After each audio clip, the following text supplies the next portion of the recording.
Yo, what's the deal, everybody? You already know what it is. You already know who it is. It's your boy, Sports Dad. Listen, I'm back, and I know that I've been toying with your emotions because I, haven't been posting lately or anything like that, and it's been a little inconsistent. But I want to let you know that I'm back, and I'm back with a vengeance, okay? And I'm a super busy guy, but I'm making time to make these posts because I feel like the information that I'm providing, somebody needs to hear it. So guess what? In this video, I want to talk a little bit from the mental perspective of the parents on what they experience after their children or their young athletes go off to college, right? And the things that they're experiencing, because no one is actually talking about it. The truth be told is that us parents actually go through things as well from a mental perspective. And we really want to talk about that. And that's what we're going to talk about in this video right now. Let's do it.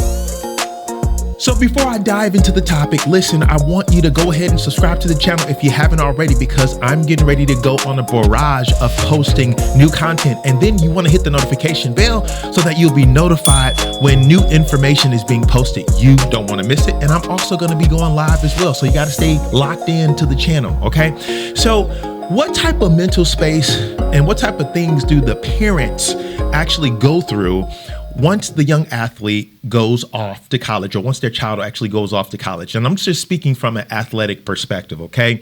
So if you have a kid that was being highly recruited, or if you have a kid that was talented enough to play at the next level, then and you notice that they actually dominated through their high school career, right? They dominated at a high level and they won all types of awards and set records and things like that, right? And then when they get to college, it's like, okay, they have to start all over again and figure it out and get the respect that they actually had in high school, right? And so you go from seeing them and becoming accustomed to seeing them all the time, getting the playing time, getting the reps that they need, and then transition to college and they don't get anything, right? Outside of the actual practice time that they're getting. So what type of mental space does that put you in as a parent? Because guess what?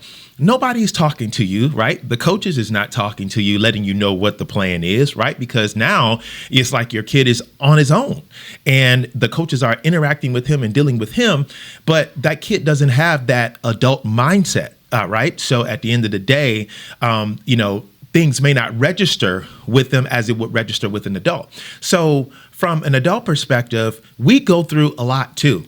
And it's not that the fact that we're living our lives vicariously through our kids. But the reality of it is that it is very therapeutic to see your kid out there competing. And if they're really good, it's therapeutic to be able to see that, right? And to experience that or whatnot. And when you go from seeing that and experiencing that to them starting all over again and actually, in essence, getting the scrub treatment, if you will, for lack of a better word, it's like, what's really taking place from a mental perspective of the parent. And we're going to talk about too, what the athlete goes through, right? And that's going to be in the next video. But in this video, I just wanted to hone in on the parents and because we actually need that experience as well, right? We need that experience as well because we became accustomed to seeing it. You've been seeing it through youth sports all the way up through, middle school, and now at the high school level, and now it's at the college level, right? And it gets to a point where now you understand that your kid got to wait his turn, right? So the mental anguish that goes along with that, it is tough. So us parents, what we have to do is we got to stick together, right? And if I know that I was experiencing this, I know that other parents are experiencing it as well. The mental anguish and, the stress of, going through what you're actually going through, going from seeing your child playing all the time to not seeing them play at all, right? And so, and it really kind of wears on the mind and it wears on you emotionally as well. So you have to put yourself in a position and constantly remind yourself of what's taking place. And sometimes, if parents are not in the loop and they don't really understand what's going on from a recruiting perspective. They don't know. And they're thinking like, wow, but that is a part of the process, unfortunately, because what happens is that you got kids that are being recruited from around the country. And then they get into their position and they get into the room where, it's like, 5, 8, in that same position. Right. And so now they really have to compete for that.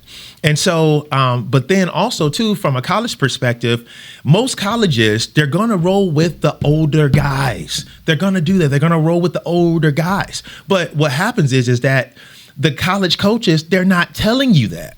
Right. They're not telling you that. Everybody's not operating from the coach prime perspective. And so when they're recruiting your kid, the only thing that you know is that they want to recruit your kid and they're showing major interest and your kid is going to play. But there's a high chance that your kid is not going to play right away. And so and we don't, as parents, we don't always get prepared for that. And so and I think and then, it's something that we find out and it's something that that kind of catches us and blindsides us. And if you're not ready for that, it can really put you in a crazy place, in a bad place. And so that's the reason why I'm sharing this. And that's what I'm here for. So you have to remind yourself that, number one, that they're recruiting from around the country. And in that case, then is if, and your kid is not the only, great kid in the country. Right. So there may be others that, that in that position already that have been waiting. And so, and a good college coach would give those, the people that have been waiting an actual opportunity. They would. Right. Whether, your kid is better or not. They're gonna give them an opportunity. But the reality of it is that most colleges, they go with the older guys. And so you got to keep reminding yourself that, okay, even though this is not what I'm accustomed to, but guess what? My kid is going to get a shot. But I just have to be patient. I have to be patient. And in turn, you're also dealing with the emotions from other family members as well that we're accustomed to seeing it. And then also the emotions from, your own kid that's actually going through it, or your own young athlete that's actually going through it as well. And so you're battling a whole bunch of things. You got to, keep everybody focused and refocus everybody, including refocusing yourself. And so it's a lot that goes into that. And so I felt like if I was feeling that, I know I've talked to other parents as well, and I know they probably feeling the same thing, and they have their own way of dealing with things. So here's what I want to know. And that's why I wanted to do the check-in too. Put in the comments, let me know. How do you, as a parent, how do you deal with that, right? How do you deal with going from seeing your kid play all the time to not seeing them play at all, and seeing them, on the sidelines and just, waiting their turn, getting the garbage minutes, for lack of a better term or whatnot. How do you deal with it as a parent? How do you deal with it? Because we all have our own way, of dealing with things, right? So how do you deal with that from a parent perspective, as far as dealing with your own mindset and your own emotions, during that process? And I want to know what you think. So make sure that you put a comment in the comment section and let me know what you actually do. What are your best practices? Because guess what? We all here to glean from each other. So let me know. All right. See, I told you that I'm back. So once again, if you want to know more about recruiting and what it's like on the inside, make sure you stay tapped in with me.